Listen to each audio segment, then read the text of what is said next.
Hi everyone, कैसे हैं आप लोग। आज हम लोग नाटक से शुरुआत कर रहे हैं।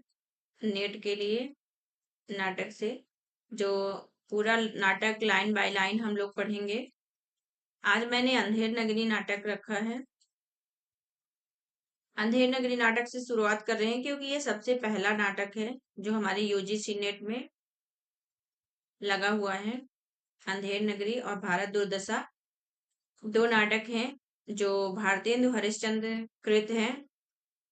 इनका जन्म है 1850 और अंधेर नगरी नाटक का प्रकाशन वर्ष है 1881। इसके संपादक है डॉक्टर परमानंद श्रीवास्तव, गोरखपुर यूनिवर्सिटी। अंधेर नगरी का जो कहते हैं कि अंधेर नगरी नाटक सन 1881 में भारतेंदु हरिश्चंद्र द्वारा काशी में अंधेर नगरी नाटक की रचना हुई थी, है ना। और यह नाटक पहली बार काशी में दशाश्वमेध घाट पर उसी दिन खेला गया था जिस दिन इसकी रचना हुई थी। ठीक है। बहुत ही 35 मिनट का नाटक था और उसी दिन लिखा गया, उसी दिन सेम डे इसको मंचित भी किया गया था, है ना। और इस नाटक का एक दिन में लिखा जाना ही इसकी सबसे महत्वपूर्ण बात है। ठीक है, महत्वपूर्ण बातें मैंने बता दिया। 1881 में प्रकाशन वर्ष हुआ, नाटक है, भारतेंदु हरिश्चंद्र कृत है अंधेर नगरी नाटक। और यह प्रहसन है, प्रहसन नाटक है। प्रहसन की श्रेणी में रखा गया है इसे। प्रहसन नाटक 6 अंकों में विभाजित है, 6 अंकों में विभाजित नाटक है। इसे हम लाइन बाय लाइन पढ़ेंगे और जो जो इम्पोर्टेंट है, कौन सी पंक्ति कौन से अंक में आई है। 6 अंक है इसमें। सबसे पहला है बाह्य प्रांत, दूसरा अंक है बाजार का अंक है, तीसरा अंक है जंगल का, चौथा अंक है राज्यसभा, पांचवा अंक है अरण्य और छठवां अंक है शमशान। ये हुए इनके 6 अंक हो गए। 6 अंक को लाइन बाय लाइन याद करना है क्योंकि अंकों को क्रम से लगाने के लिए भी आ जाता है। बाजार का जो दृश्य है उसमें आए हुए लोगों को, फिर राज्यसभा में आए हुए जो भी आए उस आगे पीछे उनके क्रम लगाने को। नाटक कौन सी शैली में लिखा गया, प्रहसन शैली में। ये सभी पढ़ना बहुत इंपॉर्टेंट है, इसको याद करना परीक्षा की दृष्टि से भी बहुत ज्यादा इंपॉर्टेंट है। और ये 35 मिनट का एक छोटा सा नाटक है। और कहाँ पर खेला गया था, काशी के दशाश्वमेध घाट पर।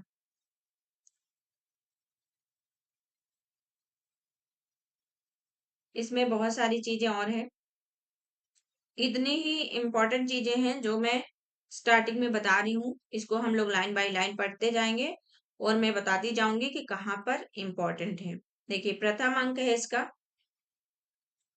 स्थान है बाह्य प्रांत। पूरा नाटक जैसे ही मैं लाइन बाय लाइन पढ़ा, इसमें मैं पढ़ूंगी, वैसे ही आप लोग उसको देखना। कुछ कुछ चीजें इंपॉर्टेंट होगी, बीच बीच में मैं मेंशन करते जाऊंगी। जो कि अभी याद नहीं आ रहा हो, बीच में आएगा, जो इम्पोर्टेंट परीक्षा की दृष्टि से है वो। बहुत ही इम्पोर्टेंट नाटक है भारतेंदु हरिश्चंद्र का। इससे क्वेश्चन हर बार पूछा जाता है, चाहे इसके भूमिका से पूछ ले, चाहे इसके बीच से पूछ ले। नाटक के बीचों बीच से ही बहुत ज्यादा पूछा जाता है। इसके अंकों का नाम पूछा जाता है, इसमें जो भी पंक्तियां आई हैं कौन से अंक की हैं ये पूछा जाता है। तो चलते हैं हम लोग, सबसे पहले नाटक को पढ़ना स्टार्ट करते हैं। पहला स्थान है बाह्य प्रांत। इसमें जो मुख्य पात्र हैं, मुख्य पात्र हैं इसके, तो महंत जी हैं और उनके 2 चेले गोवर्धन दास और नारायण दास हैं। फिर और भी पात्र हैं इसमें, पर ये मुख्य पात्र 3 हैं। राज्यसभा वाले में शब राम भजो महंत जी दो चेलों के साथ गाते हुए आते हैं। महंत जी दो चेलों के साथ गाते हुए आते हैं सब। राम भजो राम भजो राम भजो भाई, राम के भजे से गनिका तर गई, राम के भजे से गीत गति पाई, राम के नाम से काम बने सब, राम के भजन बिन सबहि नसाई। देखिए, ये जो नसाई और फिर है राई, इनका अर्थ भी पूछा जाता है। नसाई का मतलब नष्ट करना होता है। ठीक है। राम के नाम से दोनों नयन भिन्न, सूरदास भय कविकुल राई। इन पंक्तियों को देखकर आगे पीछे पूछ भी लेता है ज्यादातर, है ना। तो हमें एक कोड वर्ड में याद करना है, सूरदास पहले आते हैं कि तुलसीदास पहले आते हैं। इसमें दोनों सूरदास और तुलसीदास का जिक्र किया गया है। इनके इन्हीं को याद करके हम लोग पहले छोटा शब्द आता है राई और रघुराई, इन्हीं से हमें एक कोड वर्ड में याद करके रखना है, क्योंकि इतनी बड़ी बड़ी पंक्ति दे देता है कि याद नहीं रह जाता उसमें कि कौन सी लाइन पहले आई है कौन सी बाद में आई है। ठीक है। राम के नाम से घास जंगल की, तुलसीदास भय भज रघुराई। फिर महंत कहता, बच्चा नारायण दास, यह नगर तो दूर से बड़ा सुंदर दिखाई पड़ता है, देख कुछ भिक्षा उक्षा मिले तो ठाकुर जी को भोग लगे और क्या। ठीक है।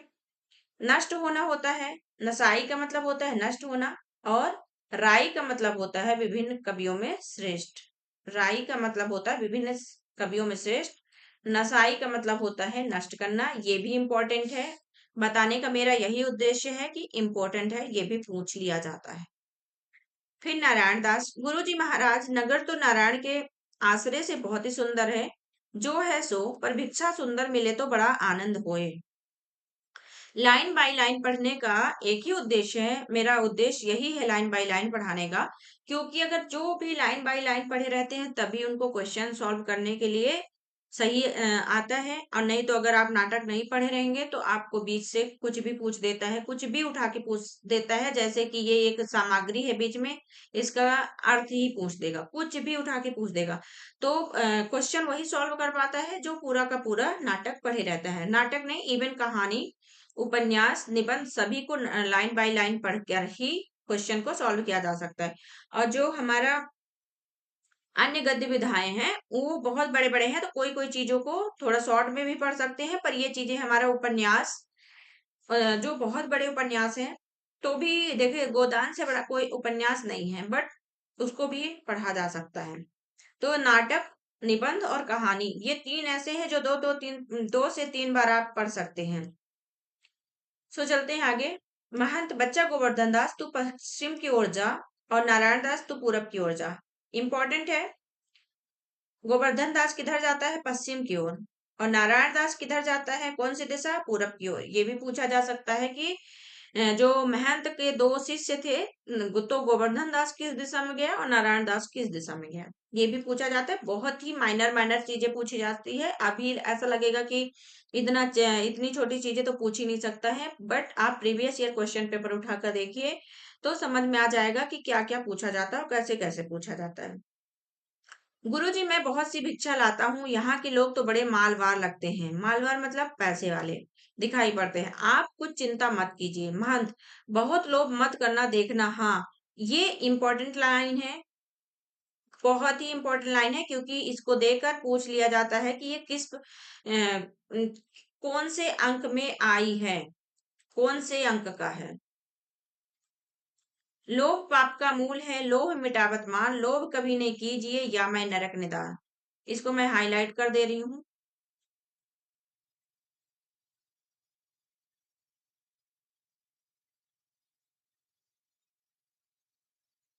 ये हुआ। देखिए, खाद्य सामग्री, मालबार का मतलब होता है धनवान। और एक और क्या पूछा था? तीसरा निदान, निदान का मतलब होता है अंत। ये भी बहुत इंपॉर्टेंट है। दूसरा अंक आता है बाजार का। दूसरे अंक में आए हुए सभी, जितने भी आए पहले से, ये क्रम लगाने के लिए भी पूछता है कौन कौन आया, इनमें से कौन सा नहीं आया, ऐसा भी पूछा जाता है। कबाब वाला है सबसे पहले, कबाब गर्मा गर्म मसालेदार, 84 मसाला 72 आंच का कबाब गर्मा गर्म मसालेदार। खाए सो ओंठ चाटे, ना खाए सो जीभ चाटे। कबाब लो कबाब का ढेर, बेचा टके शेर। सारी चीजें उस नगर में टके शेर बिक रही थी। तो कबाब वाला कबाब बेच रहा है। फिर घासीराम चने बेचता है। चने चोर गरम, चने बनाबे घासीराम। जिनकी झोली में दुकान, चना चुरमुर चुरमुर बोले, बाबू खाने को मुंह खोले। चना खाबे तौकी मैना। तौकी मैना आगे इनका अर्थ दिया है। मैं इंपॉर्टेंट इसलिए लगा रही हूं कि इनका अर्थ पूछता है। बोले अच्छा बना चबेना, चना खाए गफूरन मुन्नी। कौन कौन सी काशी की तत्कालीन वेश्याएं हैं ये, और पूछ देता है कि गफूरन मुन्नी कौन थी। यहाँ पर उसका अर्थ दिया हुआ है। बोले और नहीं कुछ सुनना, चना खाते सब बंगाली, जिनकी धोती ढीली ढाली। जैसे बंगाली हो गए। कौन कौन से नहीं आए थे ये भी पूछता है। चना खाते मियाँ जुलाही, दाढ़ी हिलती गाह बगाहे। चना हाकिम सब जो खाते, सब पर दूना टिकस लगाते। चने चोर गरम टके सेर। नेक्स्ट आता है नारंगी वाला।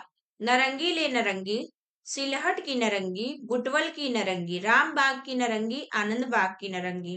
भाई नींबू से नारंगी, मैं तो पिए के रंग ना रंगी। मैं तो भूली लेकर संगी, नारंगी ले नारंगी। कमला नींबू, मीठा नींबू, रंग तरा संग तरा। दोनों हाथों लो नहीं, पीछे हाथी मलते रहोगे। नारंगी ले नारंगी, टके से नारंगी। यहाँ से एक नंबर लिखा है सिलहट। सिलहट का मतलब होता है बांग्लादेश का एक नगर। ठीक है, ये बहुत मतलब वेरी इंपॉर्टेंट है, इनको आप लोग बिल्कुल मत छोड़ना। इनका अर्थ लिखते जाना। सिलहट मतलब पूछ देगा, उस टाइम याद नहीं आता कि अरे सिलहट का मतलब क्या होता है ना। रंग तरा संग तरा, रंग तरा मतलब चौथे नंबर पे जो है। संग तरा मतलब मीठा नारंगी, है ना। नींबू। फिर है हलवाई आता है। जलेबियां गर्मा गर्म ले, सेब इमरती लड्डू, गुलाब जामुन खुरमा बूंदिया बर्फी समोसा पेड़ा, कचौड़ी दालमोट पकौड़ी घेवर गुपचुप हलवा ले। हलवा मोहनभोग, मोयनदार कचौड़ी, कचाका। कचाका का मतलब होता है मुलायम। हलवा नरम, चबाका। चबाका 7वें नंबर का तर, मतलब उसमें तर होना। चबाका मतलब जैसे जलेबी अपने रस में डूबी हुई रहती है, मतलब उसमें जो चाशनी रहती है डूबी हुई रहती है, तो चबाका वैसे ही तर किया हुआ। चीनी में तरातर, चाशनी में चभाचप। चभाचप का मतलब होता है तर किया हुआ, पूरा एकदम डुबोया हुआ। और तर मतलब लपेटा हुआ थोड़ा सा होता होगा। थोड़ा सा हमें इनका बस अर्थ जानना है, ज्यादा उसको माइंड में लेना नहीं। जो खाए सो भी पछताए, जो न खाए सो भी पछताए। रेवड़ी कड़ाका, पापड़ पड़ाका, ऐसी जात हलवाई, जिसके 36 कौम है भाई। जैसे कलकत्ते के बिल्सन मंदिर के भितरिये, वैसे अंधेर नगरी के हम। सब सामान ताजा, खाजा ले खाजा, टके सेर खाजा। वो ऐसा नगर था, उस नगर में सभी चीजें टके सेर बिक रही थी। फिर आती हैं कुंजड़िन। एक लाइन से लिख लीजिएगा कौन कौन आया पहले।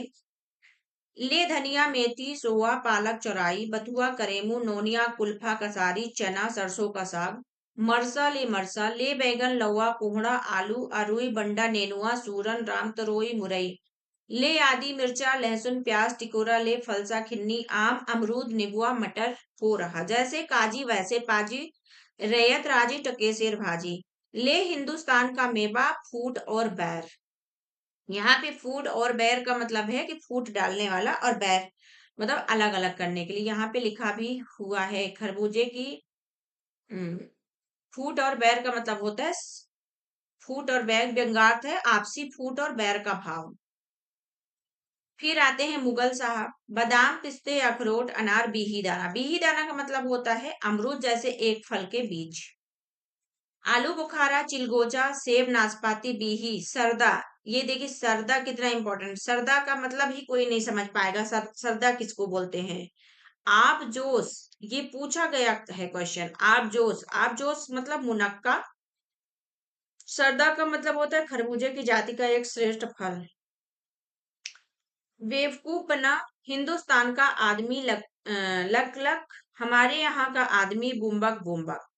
लो सब मेवा टके शेर। पांचक वाला आता है फिर, चूरन अमलेट का भारी जिसको खाते कृष्ण मुरारी। ये बहुत इंपॉर्टेंट है, ये वाली पंक्ति पूछा भी गया है, इसको मैं हाईलाइट कर दे रही हूँ। जो पांचक वाला खाता है।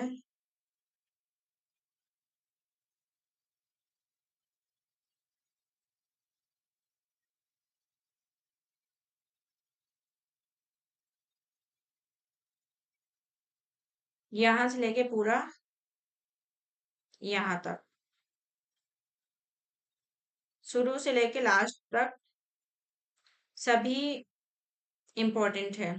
इतना ही कर देते हैं क्योंकि टाइम ज्यादा हो जाएगा इसे।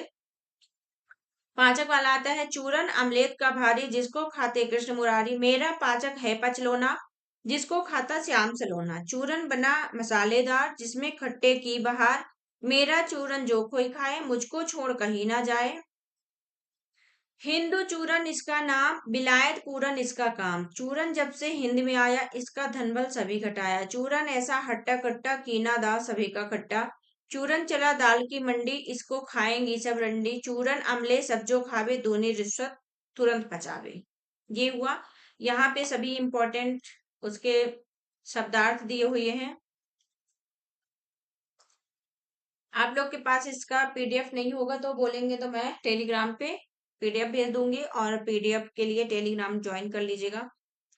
चूरन नाटक वाले खाते इसकी नकल पचाकर लाते। चूरन सभी महाजन खाते जिसमें जमा हजम कर जाते। चूरन खाते लाला लोग जिसको अकिल अजीरन रोग। चूरन खावे एडिटर जात जिनको पेट पचे नहीं बात। चूरन साहब लोग जो खाता सारा हिंद हजम कर जाता। ये वाली लाइन बहुत इंपॉर्टेंट है, पूछ भी चुके हैं ये वाली लाइन। चूरन पुलिस वाले खाते सब कानून हजम कर जाते। ले चूरन का ढेर बेचा टके शेर। फिर आता है मछली वाला, मछली ले मछली मछरिया 1 टके के बिकाए। लाख टका है बाला जोबन गाहक सब ललचाए। नैन मछरिया रूप जाल में देखत ही फंस जाए। बिन पानी मछली सो बिहरिया मिले बिना अकुलाए। फिर आते हैं जात वाला ब्राह्मण। ये भी पूछा जा सकता है कौन क्या बेच रहा था, है ना। जात वाला क्या बेच रहा था, पाचक वाला क्या बेच रहा था, मछली वाली सब, और जो भी उधर कबाब वाला। जात ले जात टके शेर जात 1 टका दो। हम अभी अपनी जात बेचते टके के वास्ते। ब्राह्मण से धोबी हो जाए और धोबी को ब्राह्मण कर दे। टके के वास्ते जैसी कहो वैसी व्यवस्था दे। टके के वास्ते झूठ को सच करे। टके के वास्ते ब्राह्मण से मुसलमान। टके के वास्ते हिंदू से क्रिस्तान। टके के वास्ते धर्म और प्रतिष्ठा दोनों बेचे। टके के वास्ते झूठी गवाही दे। टके के वास्ते पाप को पुण्य माने। टके के वास्ते नीच को भी पितामह बनावे। वेद धर्म कुल मर्यादा सच्चाई बड़ाई सब टके शेर। लुटाए दिया अनमोल माल, माल ले टके शेर। फिर आते हैं बनिया, आटा दाल लकड़ी नमक घी चीनी मसाला चावल ले टके शेर। सब बनिया खत्म। बढ़िया से। बाबा जी का चेला गोवर्धन दास आता है और सब बेचने वाले की आवाज सुन सुनकर खाने के आनंद में बड़ा प्रसन्न होता है। गोवर्धन दास पूछता है, क्यों भाई बनिए आटा कितने सेर। बनिया कहता है टके सेर। सबसे पहले किससे पूछता है, बनिए से पूछता है। आटा कितने सेर, गोवर्धन दास। और चावल टके सेर, गोवर्धन दास। और चीनी टके शेर, बनिया गोवर्धन दास। चीनी टके शेर, गोवर्धन दास। और घी टके शेर, गोवर्धन दास। सब टके शेर सचमुच, बनिया हाँ महाराज क्या झूठ बोलूंगा। गोवर्धन दास कुंजड़िन के पास जाता है फिर, क्यों माई भाजी क्या भाव। कुंजड़िन बोलती है, बाबा जी टके शेर। नेनुआ मुरई धनिया मिर्चा साग सब टके शेर। गोवर्धन दास सब भाजी टके शेर। वाह वाह बड़ा आनंद है यहाँ सभी चीज टके शेर। हलवाई के पास जाकर, क्यों भाई हलवाई मिठाई कितने शेर। हलवाई बोलता है, बाबा जी लड्डुआ जलेबी गुलाब जामुन खाजा सब टके शेर। तो गोवर्धन दास पूछता है, वाह वाह बड़ा आनंद है, क्यों बच्चा मुझसे मस्खरी तो नहीं करता, सचमुच सब टके शेर। हलवाई, हाँ बाबा सचमुच सब टके शेर। इस नगरी की चाल ही यही है, यहाँ सब चीज टके शेर बिकती है। गोवर्धन दास, क्यों बच्चा इस नगर का नाम क्या है। सबसे पहले गोवर्धन दास ने उस नगर का नाम किससे पूछा था, किससे पूछा था पहली बार, ये इंपॉर्टेंट है। हलवाई, अंधेर नगरी। गोवर्धन दास, और राजा का नाम क्या है, चौपट राजा। गोवर्धन दास किससे सबसे पहले पूछता है कि इस नगर का नाम और इस राजा का नाम क्या है, हलवाई से। ये इंपॉर्टेंट है। गोवर्धन दास फिर कहता है, वाह वाह, अंधेर नगरी चौपट राजा, टका शेर भाजी टका शेर खाजा, यही गाता है और आनंद से बुगल बजाता है। हलवाई, तो बाबा जी कुछ लेना देना हो तो लो दो। गोवर्धन दास, बच्चा भी भिक्षा मांगकर 7 पैसे लाया हूँ। बहुत इंपॉर्टेंट है, कितने पैसे लाया था? 7 पैसे। ये भी पूछा जा सकता है, कितने पैसे? 7 पैसे। और 3 शेर मिठाई दे दो। कितने शेर मिठाई लिया था? 3 शेर। 7 पैसे भिक्षा मांग के लाया था, 3 शेर मिठाई लिया था।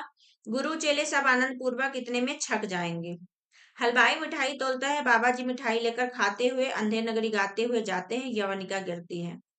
वो अंक समाप्त होता है। अब तीसरा अंक आता है जंगल का। महंत जी और नारायण दास एक ओर से राम भजो इत्यादि गाते हुए आते हैं और दूसरी ओर से गोवर्धन दास अंधेर नगरी गाते हुए जाता है। तीसरा अंक किसका है? जंगल। पहला अंक क्या था? बाह्य प्रांत था। दूसरा अंक बाजार का था। तीसरा अंक जंगल का है। बाजार में जो भी पात्र आए हुए हैं उनको लाइन बाय लाइन याद करना है। महंत, बच्चा गोवर्धन दास, कह क्या भिक्षा लाया? गठरी तो भारी मालूम पड़ती है। गोवर्धन दास, बाबा जी महाराज बड़े माल लाया हूँ, 3.5 शेर मिठाई। एकदम इंपॉर्टेंट है। कितने शेर मिठाई उसने खरीदा? 3.5। और भिक्षा कितना पाया था? 7 पैसे। देखो बच्चा मिठाई की झोली अपने सामने रखकर खोल कर देखता है। वाह वाह बच्चा, इतनी मिठाई कहाँ से लाया? किस धर्मात्मा से भेंट हुई? गोवर्धन दास, गुरु जी महाराज 7 पैसे भीख में मिले थे, उसी से मिठाई मोल ली है। महंत, बच्चा नारायण दास ने मुझसे कहा था कि यहाँ सब चीज टके शेर मिलती है, तो मैंने इसकी बात का विश्वास नहीं किया। बच्चा, यह कौन सी नगरी है और इसका कौन राजा है जहाँ टके शेर भाजी और टके शेर ही खाजा है? गोवर्धन दास, अंधेर नगरी चौपट राजा। गोवर्धन दास बताते हैं अपने गुरु को कि यहाँ का राजा का नाम चौपट राजा है और इसका नगर का नाम अंधेर नगरी है। अंधेर नगरी चौपट राजा, टके शेर भाजी टके शेर खाजा। महंत, तो बच्चा ऐसी नगरी में रहना उचित नहीं है जहाँ टके शेर भाजी और टके शेर ही खाजा मिलता है। फिर दोहा आता है, बहुत इंपॉर्टेंट दोहा है ये, बहुत इंपॉर्टेंट है। यहाँ से यहाँ तक मिलाने के लिए आ जाता है, ऊपर नीचे करके दे देता है लाइन। सेत सेत सब एक से, और कौन से अंक में आया है? कौन से अंक में आया है? तीसरे अंक में। तीसरे अंक का नाम क्या है? जंगल। सेत सेत सब एक से, जहां कपूर कपास, ऐसे देश कुदेश में कबहु न कीजे बास। ये वाली लाइन आई भी है और पूछा गया है कि ये कौन से अंक की लाइन है और किसकी पंक्ति है? तो महंत की पंक्ति है। कि किसकी पंक्ति है? महंत की। और कौन से अंक में? तीसरे अंक में। कोकिला बायस। वायस का मतलब क्या होता है? ये भी इंपॉर्टेंट है। एक सम पंडित मूरख, एक इंद्रायण दाड़िम विषय, जहां न नेक विवेक। बायस इंद्रायण दाड़िम को पूछा जाता, बस ये ऐसे देश नहीं कनक बिष्ट जो होए। श्वेत श्वेत का मतलब होता है सफेद रंग की चीजें। श्वेत श्वेत का मतलब होता है सफेद रंग की चीजें, है ना? जहां पर सेत से सब एक से, जहां कपूर कपास, ऐसे देश कुदेश में कबहू न कीजे बास। देखिए, सेत सेत का मतलब है सफेद रंग, श्वेत रंग वाली चीजें, है ना? बायस का मतलब होता है कौवा। बायस का मतलब होता है कौवा। फिर वो इंद्रायण का मतलब लाल रंग का एक सुंदर लेकिन कड़वा फल। इंद्रायण का मतलब होता है लाल रंग का एक सुंदर होता है फल लेकिन कड़वा होता है। और दाड़िम मतलब होता है अनार। दाड़िम का मतलब अनार।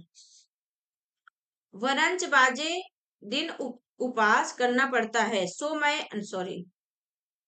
फिर सो बच्चा, चलो यहाँ से, ऐसी अंधेर नगरी में 1000 मन मिठाई मुफ्त की मिले तो किस काम की? यहाँ एक क्षण नहीं रहना। देखिए, गुरु जो होते हैं सही शिक्षा देते हैं, क्योंकि गुरु को पता होता है बिना गुरु के शिक्षा नहीं ली जा सकती है। बिना गुरु के शिक्षा बिल्कुल कोई काम की नहीं होती है, इसीलिए गुरु होना बहुत जरूरी है।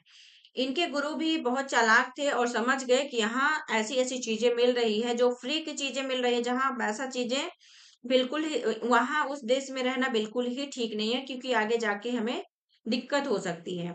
गोवर्धन दास क्या कहता है? गुरु जी, ऐसा तो संसार भर में कोई देश ही नहीं है, 2 पैसा पास में रहने ही से मजे में पेट भरता है। मैं तो इस नगरी को छोड़कर नहीं जाऊंगा, और जगह दिन भर मांगो तो भी पेट नहीं भरता है। वरंच बाजे बाजे दिन उपवास करना पड़ता है, सो मैं तो यहीं रहूंगा। महंत, देख बच्चा पीछे पछताएगा। गोवर्धन दास, आपकी कृपा से कोई दुख ना होगा, मैं तो यही कहता हूँ कि आप भी यहीं रहिए। महंत, मैं तो इस नगरी में अब एक क्षण भी नहीं रहूंगा। देख मेरी बात मान, पीछे पछताएगा मैं तो जाता हूँ, पर इतना कहे जाता हूँ कि कभी संकट पड़े तो हमारा स्मरण करना। गुरु अपने चेला को, अपने शिष्य को समझाते हैं कि यहाँ बिल्कुल रुकना सही नहीं है, हमारे साथ चलो। तो चेला लालच में पड़ जाता है। पश्चिमी सभ्यता का असर उसके पास हो जाता है, क्योंकि वो पश्चिम की तरफ जाता है। और जो गोवर्धन दास होता है, उसके उसके ऊपर जो पश्चिमी सभ्यता होती है उसका प्रभाव पड़ जाता है। मतलब अच्छा खाना, अच्छा रहना, मतलब उसके ऊपर प्रभाव पड़ता है, इसीलिए वो परेशानी में फंसता है। और आज के दिन में भी ऐसे ही हो रहा है देश दुनिया में, कि लोग अच्छा खाने, अच्छे पहनने के चक्कर में प्रॉब्लम में फंस जाते हैं। गोवर्धन दास, प्रणाम गुरुजी, मैं आपका नित्य ही स्मरण करूंगा। मैं तो फिर भी कहता हूँ कि आप भी यहीं रहिए। महंत जी नारायण दास के साथ जाते हैं। गोवर्धन दास बैठकर मिठाई खाता है। यवनिका गिरती है। ये वाला अंक भी समाप्त होता है, तीसरा अंक। अब चौथा अंक आता है। चौथे अंक को अगले वीडियो में चौथा अंक को पढ़ेंगे, क्योंकि वीडियो बहुत लंबी हो रही है और आप लोग बोर हो जाएंगे।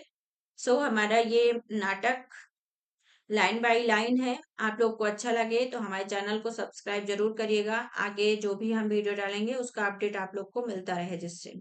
सो थैंक यू आज के लिए। Bye bye.